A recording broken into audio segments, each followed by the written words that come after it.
Hi everybody, it's Dawn and I hope you're having a fantastic day. Well, here I am sitting at the Hilton Munich Airport Hotel waiting for my room. It's a little frustrating. Got here at like 11:30 when we arrived. 2-hour bus ride. Everything went pretty smoothly off the ship. Got here, walked up, went to check in. I know check-in's at 3 o'clock. Checkout is at 11 a.m. And so I know, okay, I might have to wait an hour or so. Well, it's 2:30 now. Just went and checked again, but when I was checking in, the room's still not ready. Went and checked in. Uh, they said, no, sorry, sir, your room's not ready, but we'll hold your bags for you and you can go to the executive lounge, which is where I'm at now. But they also mentioned, yeah, the person's not even out of the room yet. Now, this was about 11:45 now, and the person hasn't even left the room yet. I'm going, well, shouldn't somebody knock on the door now and say it's time to leave as other guests are waiting to check in? Because there was a bunch of people in front of me waiting to check in as well. And yeah, it's a little frustrating when that happens. If you're, and I did check, they didn't pay for extra time. They didn't book extra time. They were supposed to be out at 11. Just, yeah, frustrating. Okay.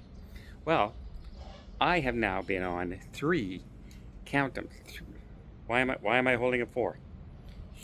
All right, 3 types of travel this month. I've been on a safari, I've been on an ocean cruise in the Med, and I've been on a river cruise on the Danube. So, what do I think? Which one did I prefer? Which is better? Well, you know what? There's no one answer. A lot of it depends on what you're looking for and what there is to do, but let me do a quick breakdown on each for you and the differences. So, first off, the safari. Now, the safari was great, food was great, the crew were great, the staff working there were great, my accommodations were great, the safaris were amazing, but because you're there for the safaris, right? You don't go onto a safari camp not wanting to go see the animals, etc. So you feel like you always have to do something. There's 2 events going on each day, a morning safari and an evening safari.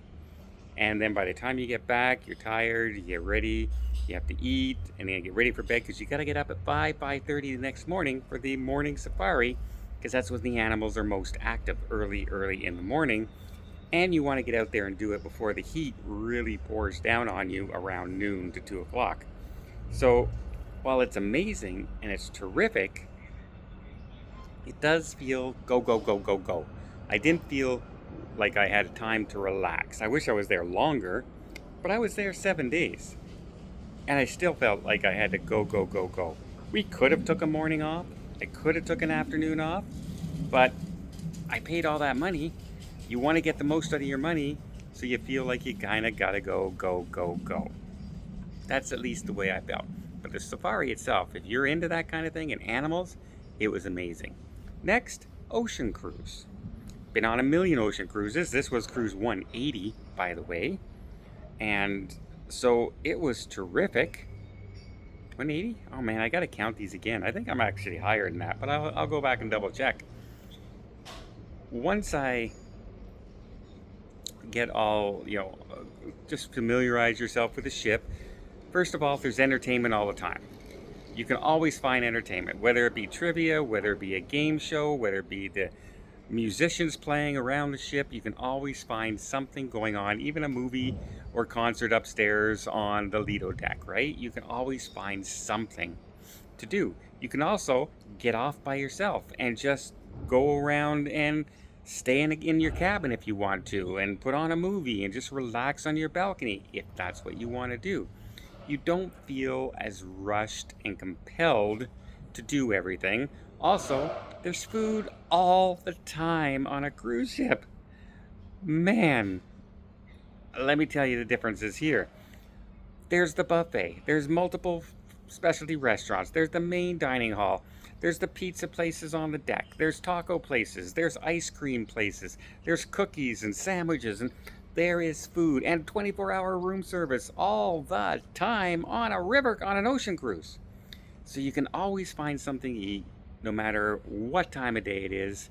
You can come and go as you please. You feel no obligation, but it is a little hectic because, if you go on an excursion, you're going on usually with a full busload, if not 2 busloads of people, and then you're heading to a place that probably has about 7 or 8 more buses sitting there waiting with them, and you feel a lot more crowded, right, on an ocean cruise ship. Our ship held 4,600 people, and you could tell. Now, around the pool deck, it was busy on sea days. It was, the theater filled up really quickly. So, yeah, it does feel crowded, where you do have to feel, if you're going to something, you got to get there early, but there's always something to do. There's always a go thing to do. Then I stepped foot on my first river cruise in a decade. And let me tell you, the difference between an ocean and a river cruise was night and day. First of all, there was no security check, bag check, or anything when we were getting on the cruise ship, the river cruise. It was basically handed them our luggage and they brought them to our room. It was as simple as that. You just walked onto the ship. They gave you a card, and that was your key card for the week, and that was it. They just asked your name, and that was that. Simple as can be. Both leaving and getting on the ship were so simple. And then you had your choice of excursions. You could do a walking tour, a biking tour, you can go on an all-day tour, a drinking tour, a wine tour, a whiskey tour, a beer tour. Plus they would set up some events during the week, like we had an Oktoberfest event yesterday. We had some guest entertainers came on and played traditional music from the area we were in. And you're passing through Hungary, you're passing through Germany, you're passing through Austria. So you have all these different things, and each night the dining room would change, and each night you would get something from the local cuisine of where you are. You always have a few things that are always ready. You can always have the steak, you can always have the chicken, but each night you would have a local choice of meals, which was quite fun. But if you're a picky eater, you might want to also be aware of stuff like that. Plus each night was a different wine that was from the region we were in. Every time we stopped in a port, the chef would send out a crew member to go get local bottles of wine from the local areas, from their supplier. So yeah, completely different, really, really laid back. There was no rush to do anything.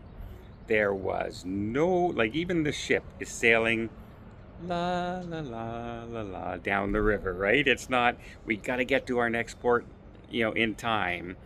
We had a problem on the way. One of the locks was having issues, and so we were actually late getting back, and all they did is readjust all the shore excursions for that day. The crew worked on it right away and came up with alternative solutions, but you have to be prepared both on any of those 3 trips I was mentioning for changes to happen. But so much calmer, so much more laid back, no rush, easy atmosphere on a river cruise. And I mean laid back. Nobody was in a hurry. Nobody was in a rush. Everybody was just chill. They would sit up on deck and read. They would sit up and play pickleball. They would just get together and drink. They would listen to the live music at night from our 2 entertainers that were on board. Very nice young couple, engaged to be married later on next year. It was that easy. Plus, you get to know the crew members really close, because there's only so many of them on the ship. So you get to know your waiter every single night. You get to know, the massage person. You get to know the front desk people running everything. You get to know your cruise director.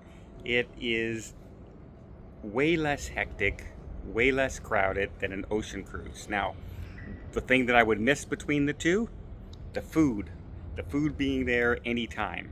I miss that from the ocean cruise. I miss the big entertainment on an ocean cruise, but I really did like the laid back atmosphere. And as much as I say the safari was go, go, go, I've already decided I'm going again next year. So obviously I loved it. So there's high points and there's low points to all three. And it's up to us to decide which ones are best for us. If you've never done a river cruise, but you like the idea of a smaller ship, less crowded, curtailed cuisine, and a laid-back atmosphere, you might want to consider giving a river cruise a try. If that sounds boring to you, that you just know I need the casinos, I need the big entertainment, then the ocean cruise is going to be for you. And if you like that adventure and a little bit of daring while not being too strenuous on the body because you're riding a jeep or a canoe or a boat, absolutely a safari, if you're into that thing, was absolutely amazing. Let me know in the comments down below, what one of those threes do you think?